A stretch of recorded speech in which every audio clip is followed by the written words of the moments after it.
বৈশা খেতে তপ্ত বাতাস মাতে, কুয়োর ধারে কলা গাছে দীর্ণ পাতে পাতে, গ্রামের পথে ক্ষণে ক্ষণে ধুলা ওড়ায়, ডাক দিয়ে যায় পথের ধারে কৃষ্ণচূড়ায়। আশু ক্লান্ত শীর্ণ হয়ে আসে, ম্লান গন্ধ পুড়িয়ে দাঁড়িয়ে ছড়িয়ে বেড়ায় সুদীর্ঘ নিঃশ্বাসে। শুকনো টগর উড়িয়ে ফেলে, চিকন কচি রসদ পাতায় যা খুশি তাই খেলে। বাঁশের গাছে কিনিয়ে তার কাড়াকাড়ি, খেজুর গাছের শাখায় শাখায় নাড়ানাড়ি।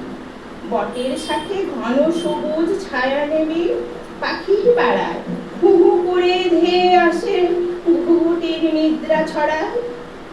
রুক্ষ কঠিন রক্ত মাটি ঢেউ খেলিয়ে মিলিয়ে গেছে দূরে, তার মাঝে ওর থেকে থেকে নাচন ঘুরে ঘুরে। খেপে উঠে হঠাৎ ছোটে তালের বনে উত্তরে দিক সীমায়, অস্পষ্ট ওই বাষ্প নীলিমায় টেলিগ্রাফের তারে তারে সুর বেঁধে নেয় পরিহাসের ঝংকারে ঝংকারে। এমনি করে বেলা বয়ে যায়। এই হাওয়াতে চুপ করে রই একলা জানালায়, ওই যে ছাতিম গাছের মতোই আছি, সহজ প্রাণের আবেগ নিয়ে মাটির কাছাকাছি।